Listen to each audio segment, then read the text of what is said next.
Hello and welcome to the Movie Power Rankings show. I am the editor of Movie Power Rankings, Gabriel Alexander. I'm joined today by critic Mike Romick. Okay. Mike, thanks for being here. Um, Today we will be doing the October recap, where we're just going to spend a little bit of time talking about the movies that were released in October. And if you want to challenge me on any of my power rankings, if you think something should be somewhere else, then I will. this is the opportunity. So October was a pretty decent month for films. Number one in October was Gone Girl, David Fincher's new movie. Very successful, if not his most successful movie. Ben Affleck, Rosamund Pike.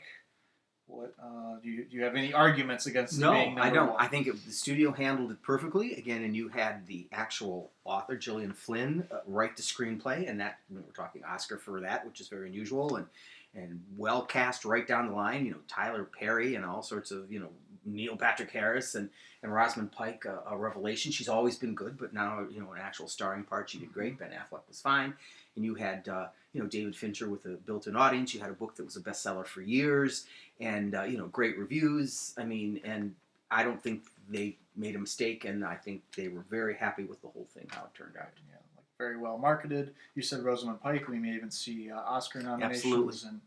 and then we may even see picture. Oh yeah, I would think so. Gone Girl. Not only the reviews, but the business was there. And, yes. All right, number two, Fury. Do you think that it belongs at number two? Well, again, it was.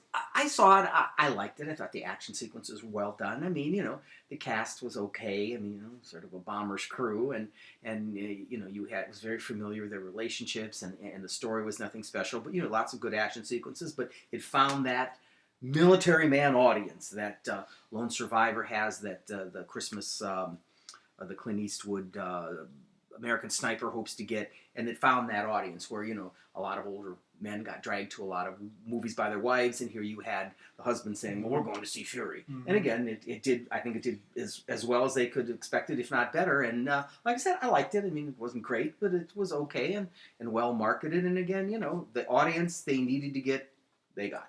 And David Ayer, he seems to make these, tough guy movies nowadays.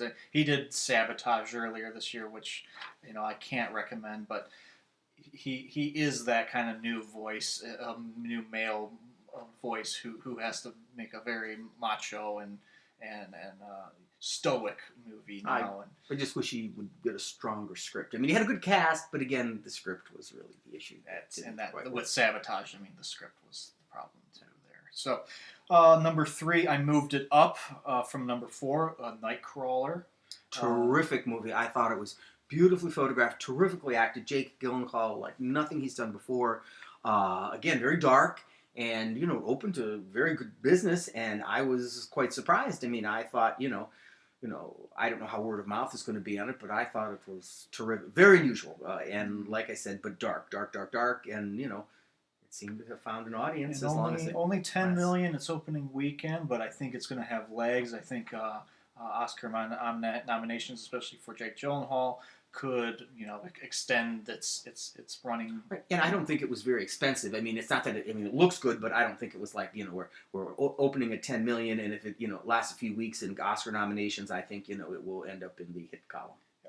All right, number four, Dracula Untold. This is Universal's first attempt to restart the Monsters series of films. So we're going to see a mummy movie next, and then a third that has not been confirmed, but I'm thinking it's an Invisible Man movie after the Mummy. So do you think they're off to the right foot? Well, the thing is, I think it's a good idea. Universal has this backlog of creatures, and it's great, and hopefully the Mummy won't be as CGI hell and sort of light as the Brendan Fraser mummies, which again, I enjoyed them, nothing that I would go back to, but with Dracula, I mean, they sort of changed this backstory and all, and spent a ton of money, and the releasing was good. They released it well, spent a lot on TV ads, and made did business, but again, awful pricey, and whether it seems to be doing well internationally, but they're going to have to keep these a little lower until they're able to establish an audience. And I think you were telling me that they hope to in the future have all these characters in one movie, like the Avengers, and that would be great. But again, you have to market it initially to build up that audience before you get that group together. So lower the budget on these initial films, and then put in for your big right, exactly, when you know that the audience is big monsters, all the monsters together. Right. Yes, because we're talking a Creature from the Black Lagoon. We could see a Wolfman. Wouldn't John Carpenter cry? He tried to do Creature from the Black Lagoon remake for years, and he couldn't get anybody to be interested. I mean, maybe they'll let him play the creature. Who knows? Universal sees now what Avengers has done, and they're going to try their own. And they have a library that they can tap. All right, again, St. Vincent moves up a spot to number 5. Bill Murray. And not your normal Bill Murray comedy, more of a, if not necessarily family-friendly, more of an emotional type thing. And he does a very good job. Melissa McCarthy, the straight woman, so to speak. And the kid is amazing, and I liked it. It was very enjoyable. I mean, and it seemed the older audience has turned out for that. And again, not very expensive. They'll make some money on that. And again, I don't know necessarily Oscar for Bill Murray. It's a little tight this year, but still, it's a good movie. I enjoyed it, and Bill Murray's always good to watch. Yeah, it was a solid comedy in October, and didn't have much comedies as competition this month. So. All right, so number 6 then is The Book of Life, the animated, kind of geared more towards the Hispanic audience, and maybe this was our first major animated film that was made strictly for a Hispanic audience. Well, I don't know what strictly for, but again, it had a big appeal to them, and I think it's an untapped market that. But again, they just couldn't get that market to make money because these animated things can be ridiculously expensive and supposedly beautiful, colorful, and beautifully done. And again, get that Hispanic audience in there, and then appeal to other people. And reviews were very good, and have a modest hit on your hands. But again, it depends on the relative cost of that, and it's hard to say. Yeah. I mean, it did decent money box office wise. Reviews weren't terrible either, like you said. So. The movie that I dropped from number 3, The Judge, Robert Downey Jr., Robert Duvall.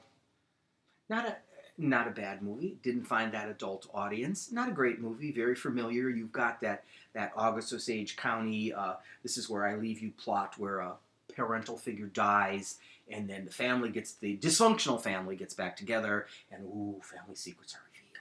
And like I said, it's okay, and Robert Downey and Robert Duvall are good supporting cast. Too long, but if the audience would have gone, they would have probably liked it.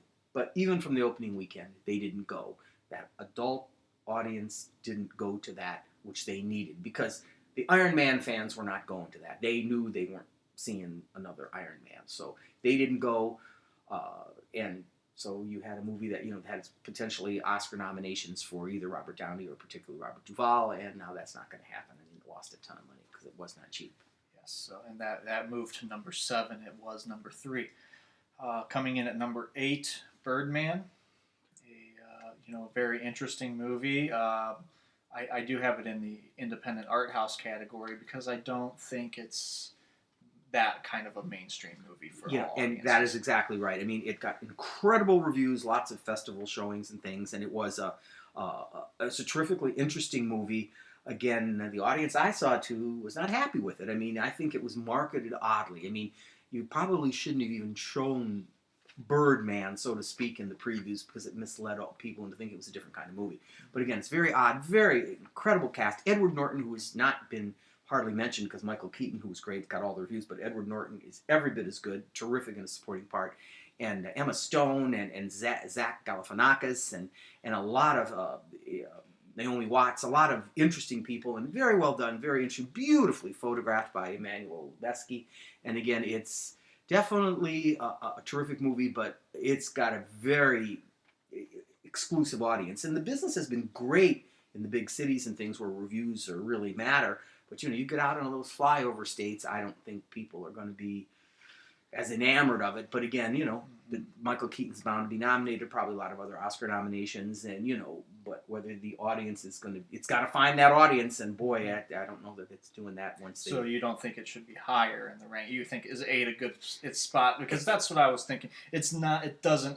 It's not accessible for all audiences. Correct. It's not. And again, the audiences that who've seen that preview are kind of led to believe it. I mean, it's a different kind of movie than it is. You read the reviews, you realize that, but then there's people that aren't reading the reviews, that are just going to go to it on the basis of a preview and they heard it was good, and it's like they're going to come out and be a little grumbling, like the audience I saw was a little grumbling. Again, I wasn't, but people were.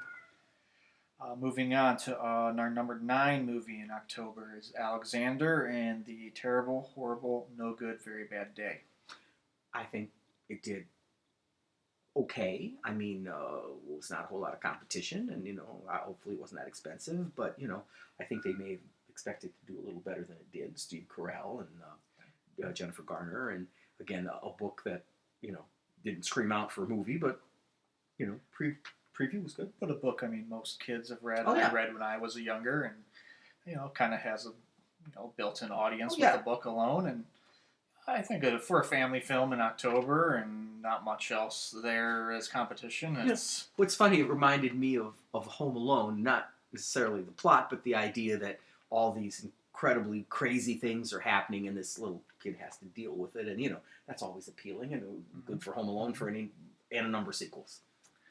All right, number 10, I moved up from number 11, Annabelle, the horror, kind of a spin-off on The Conjuring about the Annabelle doll. And of course, none of the people connected with Conjuring connected with that, but kept it cheap, released it at a good time, did a lot of good marketing TV ads, and made money. But of course, reviews were terrible. But it's not the kind of movie that people care about the reviews, and they had a success out of it. And again, people waiting for a Conjuring Part 2, which is, I think I'm probably pretty sure it'll be next Halloween. Yeah, that could be, or next summer. That's the thing. I mean, there wasn't a whole lot of horror movies put out this October, and so it just allows a film like Annabelle to clean up at the box office. Or Dracula. Or Ouija, which we'll talk about later. Yeah. All right, so number 11, which was kind of a surprise in this month, John Wick, the Keanu Reeves action film. And I was not crazy. I mean, I was surprised it got the reviews it did. I thought it looked amazing. I thought the action sequences were great, done by his former stand-in, who's now directing. Yeah. And that wasn't the issue, but the plot. It was sort of like a mismatch of The Road to Perdition mixed with Eastern Promises, both better movies, and acting was nothing to speak of other than Michael Nyqvist, the guy from the original Girl with the Dragon Tattoo, the Swedish. And but like I said, it was, I think they were very surprised that it was a hit. And, it found an action audience. But some of the reviews said, it was better than The Matrix. No, I don't think that's particularly the case. Yeah. But, no, it was, again, it had some nice stuff in it, but it needed a stronger script, which would have helped an interesting cast do better. Yeah. I was surprised by how well it had done. I thought this was going to be another, like, In Time with Justin Timberlake, just a failed October action movie, and again, I think it was a surprise to everyone. Yeah, it found an audience that which was good for them. All right, let's move on to number 12, Whiplash. It's an independent movie. May not be out there in all the theaters, but Miles Teller is getting great reviews, as well as J.K. Simmons. He has Oscar hopes for his diehard instructor, which he's a drumming instructor, instructing Miles Teller in drumming, and it's supposed to be very festival reviews were incredible, and but again, to find an audience for that, it's not only an adult audience. I mean, the kids aren't may like Miles Teller, but they don't necessarily going to go to that Miles Teller movie. It's not a romance of any kind, and then you have about a drum person. I mean, like I said, there's an audience, hopefully for a good movie, an audience that will find it. But again, it's going to be a challenge to market that. And again, Oscar's going to need some Oscar help there. Yeah, exactly. Moving on to 13, The Good Lie, Reese Witherspoon, and the Sudanese Lost Boys. Yeah, and again, a adult movie, didn't find its audience, good intentions, but people just weren't interested in it. And, also, the fact that I don't know enough people saw it enough to be concerned, but again, Reese Witherspoon was more or less a supporting part. Didn't come into a half hour in, but again, she appeared in this and gave her name to it was all to the good. But her interests lie in the December release of Wild, which will be getting her hopefully an Oscar nomination. Yep. Again, a kind of a similar movie for adults as Kill the Messenger, kind of a CIA movie with Jeremy Renner. Again, it's it did make it out to theaters, but it Well, a lot of again, times 1 weekend out. I mean, it was another movie with really good intentions. Sounded like a fascinating story. Audience never found it and disappeared quickly to your video store soon or Netflix. Soon. Netflix soon. Yeah. Yes. All right, 15, Ouija. I moved it up from number 20 just on box office alone. I mean, the reviews were not great for Ouija, but nothing else opened up against it to compete. And around And Halloween, stole Halloween. I mean, costs next to nothing. We'll be seeing a Ouija 2, I'm sure, next Halloween. And, there was an audience there that found it and that never would go near a review. And it's PG-13. The DVD will come out and it'll be, unrated with 2 or 3 minutes extra footage. And the marketing was there and the timing was there and made buckets of money. So that's it. There's one other I'd like to highlight out of October, which was Horns. I know that was a film we kind of had high hopes for. We were both interested in Daniel Radcliffe starring, and it really just tanked at the box office. Reviews have not been kind, and shockingly was on demand that you could watch it before the release. Right. And it was like, here's a movie based on that Stephen King's son's book. And it was a bestseller, and Daniel Radcliffe, and here it was like, we're going to try and make some money before we even release it. I mean, we've had those day and date things where there's Snowpiercer, but this was weeks before the release. Maybe that was a sign. Yes, get the money while they could. Because this I did have in the top 10, and now I've dropped it down to number 20. Well, what's funny is that, again, that's not the audience like Ouija or some of these others that they would necessarily read the reviews, but, it just wasn't there. Okay, so there's several other films that I have on the October Power Rankings that, just for the sake of time, we're not going to cover today. But you can check out that full list at moviepowerrankings.com. Mike, thank you again for being here today for our October recap show. Stay tuned next month for our December preview, as well as our recap of November. Thanks again, and enjoy your movies.